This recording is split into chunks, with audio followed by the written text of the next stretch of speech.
Hello friends, welcome to vocab with Nikunj. और आज हम हिंदू एडिटोरियल का एनालिसिस नहीं करेंगे, बल्कि मई 24th को जो एडिटोरियल पब्लिश हुआ था 2022 में, उनमें जो वर्ड्स थे उनको रिवाइज करेंगे। ठीक है, तो अगर आपको इनका मीनिंग तो मैं समझा दूंगा, अगर आपको इनका कॉन्टेक्चुअल यूजेस देखना है तो मैं लिंक दे दूंगा उस दिन के वीडियो की, उसको आप रिविजिट कर लीजिए। तो उससे आपको कॉन्टेक्चुअल यूजेस, ये वर्ड्स कैसे यूज हुए थे और किस कॉन्टेक्स्ट में यूज हुए थे, उसका आपको सेंस मिलना शुरू हो जाएगा। ठीक है, first is a phrase, sorry idiom, all hands on deck. जब ऑल हैंड्स ऑन डेक कहते हैं तो ये जनरली जब किसी शिप में जब कोई प्रॉब्लम आती थी तो सब लोगों को डेक पे आने के लिए कहा जाता था, तो उसके लिए कहते थे ऑल हैंड्स ऑन डेक, मतलब सारे हाथ डेक पे, लोग अपने हाथ आके डेक पे रखते हैं, सब लोग आ जाए, इन अदर वर्ड्स। तो यहाँ पे जो कॉन्टेक्चुअल यूजेज है वो है said to mean that in a particular situation requires everyone to work hard in order to achieve a aim, कि सब लोग एक गोल को अचीव करने के लिए साथ में काम करें। ठीक है, ऑल हैंड्स ऑन डेक का हम कॉन्टेक्चुअल यूजेज देखेंगे अभी। On centres duty cut on petrol products, जो सेंटर का ड्यूटी कट हुआ है पेट्रोल प्रोडक्ट्स के रिलेटेड, उसमें कहा जा रहा है कि प्रोबब्ली सेंटर और स्टेट गवर्नमेंट और जितनी और कुछ एलिमेंट्स हैं वो सारे लोग मिलके काम करें इसमें, इसको अचीव करने के लिए। ठीक है, next word is belated. Belated आपने सुना होगा, बिलेटेड बर्थडे विशेस बोलते हैं वैसे, या फिर इसका मतलब होता है डिलेड, मतलब कि जो थोड़ा डिले हो गया है। राइट, एडजेक्टिव है ये। Next word is spur. Spur का मतलब होता है स्टिमुलेट, मतलब ग्रोथ के लिए थोड़ा सा स्टिमुलेट, मतलब क्या बोलेंगे इसको, प्रोत्साहित करना। ठीक है, इसे कहते हैं स्पर। ग्रोथ के लिए एनकरेज करना, encourage is the right word. As a verb use हुआ यहाँ पे। बर्जनिंग यहाँ पे नाउन है। बर्जनिंग का मतलब होता है ग्रो एंड फ्लोरिश। ठीक है, ग्रो करना। ठीक है, ग्रो करने को हिंदी में क्या बोलेंगे, जितना आपका वो इसमें इंटेंसिटी से में उससे ज्यादा का होना। ठीक है, फ्लोरिश करना, फैलना। राइट, बर्जनिंग देखते हैं यहाँ पे कॉन्टेक्चुअल यूजेस क्या है, तो आपको अच्छा एक आइडिया मिल जाएगा। Is the burgeoning cost burden on producer and consumer, मतलब ऐसी कॉस्ट बर्डन जो प्रोड्यूसर या कंज्यूमर्स पर है और वो बढ़ती ही जा रही है। ठीक है, बर्जनिंग है।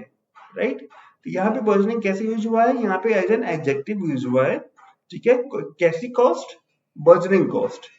Right, next word is surge. Surge का मतलब, अगर आपके घर स्टेबलाइजर या एक्सटेंशन बोर्ड होगा तो आपने देखा होगा लिखा रहता है सर्ज प्रोटेक्टर, मतलब कि जो बिजली की एकाएक वोल्टेज हाई हो जाती है उसे प्रोटेक्ट करने के लिए वो है।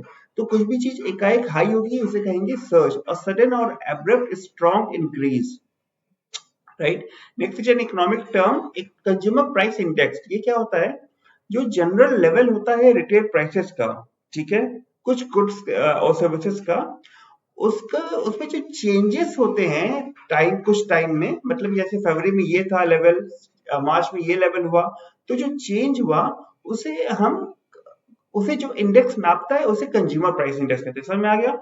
देखिए, कुछ गुड्स एंड सर्विसेज होती हैं जो हाउस होल्ड परचेज करता है कंजप्शन के पर्पज के लिए। लेट्स से बेसिक चीजें, चावल, रोटी, दाल, बिजली, जो कि सर्विसेज भी है। राइट, उनमें जो उनके रिटेल प्राइस में जो चेंज होती है एक महीने में या एक साल में, उसको जो इंडेक्स मेजर करता है उसे कहते हैं consumer price index. Next what is सोर। सोर एज अ वर्ब यूज हुआ है, राइज रैपिडली, जल्दी जल्दी बढ़ना। ठीक है, किसी प्राइस के बारे में कह सकते हैं। राइट, महंगाई के बारे में कह सकते हैं।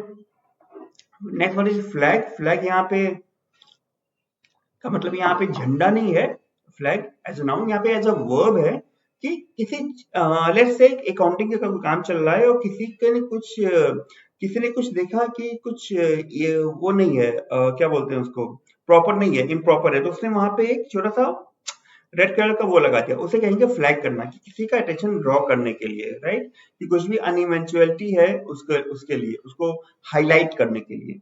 डैम्पनर यूज करते हैं जब किसी पे कोई रिस्ट्रेनिंग या सबड्यूइंग इफेक्ट डालना होता है। सबड्यूइंग मतलब क्या होता है कि किसी चीज के को कम कंट्रोल करना, या ऐसा, एक मिनट, सबड्यूइंग का मतलब होता है पुट डाउन बाय फोर्स या ब्रिंग अंडर कंट्रोल, कंट्रोल में लाना। ठीक है, कंट्रोल करना, उसे डैम्पनर कहते हैं। यहाँ पे एज अ नाउन यूज हुआ है। इनएक्शन मतलब स्टेट ऑफ बीइंग इनएक्टिव। ठीक है, इनएक्टिव रहना। राइट, इनएक्शन का मतलब होता है, ऐसा नाउन यूज हुआ है। वॉइंट का मतलब होता है characterised by liveliness and light heartedness, मतलब जिंदा दिल, प्रसन्नचित्त, ऐसा मतलब जो हमेशा खुश रहे, buoyant। या फिर हाँ, पॉइंट का यहाँ पे कॉन्टेक्चुअल यूजेस देखते हैं, देखने के लिए कि इस आर्टिकल में कैसे यूज हुआ है। देखिए, both central and state taxes are point giving them space to cut taxes on fuel. मतलब कि यहाँ पे प्रसन्नचित्त और जिंदा दिल रहने की बात नहीं है, यहाँ पे ये है कि वो बहुत जो टैक्सेस हैं वो पॉइंट है, मतलब तेजी से रिएक्ट कर रहे हैं। There is a lot of trade and economic activity, ठीक है, जहाँ बहुत ज्यादा एक्टिविटी हो रही है। तो वो क्या हो रहा है, जब एक्टिविटी ज्यादा हो रही है तो उन्हें स्पेस मिल जा रहा है कि वो टैक्स फ्यूल्स पे टैक्सेस कम करें, काटें, ठीक है। तो यहाँ पे पॉइंट का मतलब ये होना चाहिए था, आई एम सॉरी, ये भी मीनिंग है लेकिन ये दूसरे सेंस में है, यहाँ पे ये दूसरे सेंस में आएगा, ठीक है।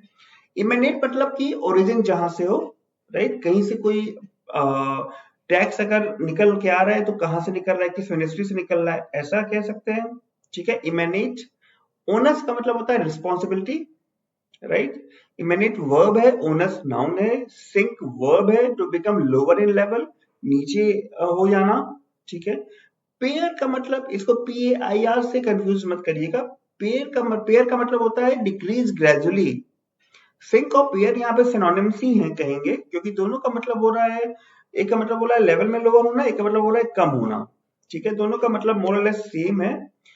दोनों वर्ब है, फॉलोड नाउन है, any adverse and unwanted secondary effect, किसी भी चीज का कोई सेकेंडरी इफेक्ट हो जो कि अच्छा ना हो, एडवर्स मतलब अच्छा नहीं होना, या अनवांटेड या जिसकी जरूरत नहीं है वैसा इफेक्ट, ठीक है, उसे फॉलोड कहते हैं।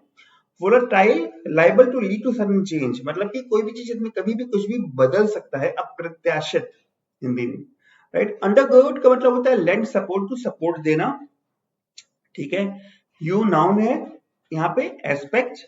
इन कॉन्सर्ट इज अगेन फ्रेज, इसका मतलब होता है doing something together, in concert और all hands on deck, more less same meaning है, एक साथ काम करना ताकि कोई एक गोल अचीव हो जाए, ठीक है। तो ये सारे वर्ड्स मैंने आपको रिवीजन कराए हैं, लेकिन यहाँ पे रुकना नहीं है आपको। डिस्क्रिप्शन में जो लिंक है उस पर क्लिक करिए और उस दिन का वीडियो देखिए जहाँ पे ये पूरा पैसेज में ये सारे वर्ड्स कैसे यूज हुए ये मैंने समझाया है, ठीक है।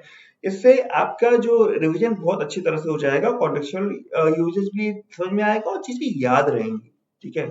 चलिए मिलते हैं अगले से, हमें तब तक के लिए कीप वॉचिंग। अगर ऐसे अपनी वर्ड पावर पढ़ना चाहते हैं तो यहाँ क्लिक करके सब्सक्राइब कर सकते हैं। चलिए, बाय बाय।